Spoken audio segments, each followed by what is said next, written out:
Hello everyone, কেমন আছো তোমরা সবাই? আশা করি ভালো আছো আর তোমাদের ভালোবাসায় আমরাও কিন্তু বেশ ভালোই আছি। তো এখন সকালবেলায় তোমাদের সকলকে জানাই গুড মর্নিং। তো আমার দাদা আজকে চলে গেছিল মসলন্দপুরে মাছ কেনার জন্যে। আজকে আমাদের সকলের ইলিশ মাছ খাওয়ার ইচ্ছা হয়েছে। তো ইলিশ মাছের সাথে, সাথে বেশ আরো কয়েক রকমের ২-৩ রকমের প্রায় মাছ নিয়ে এসেছে। তো এবছর কিন্তু আমরা বছরের ১ম ইলিশটা আজকেই খাবো বাড়িতে রান্না করে। তো এখানে মা কিন্তু মাছ কাটার জন্য বসে পড়েছে। মার অনেকটাই টাইম লাগবে যেহেতু আমাদের একটাই বঁটি আর অনেকগুলোই মাছ আছে আর ছোট, ছোট আরো পার্শে মাছও এনেছে।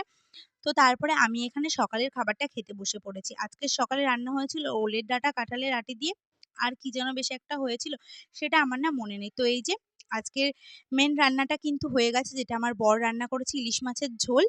আর বাদবাকি রান্নাটা কিন্তু মা করবে। তো মা এখানে রান্না করছিল, আমি একটু চলে এলাম নাড়ানাড়ি করতে। আজকে ইলিশ মাছের তরকারি আর এখানে হয়েছে ইলিশ মাছের মাথা দিয়ে আমাদের গাছে যে চাল কুমড়োটা হয়েছিল, সেই চাল কুমড়োর ঘন্ট। এই দুটোই রান্না হচ্ছে। আর এখানে একটু চিকেন আছে, এটা হচ্ছে বাচ্চাদের জন্য। কারণ ওরা তো আর ইলিশ মাছ খাবে না।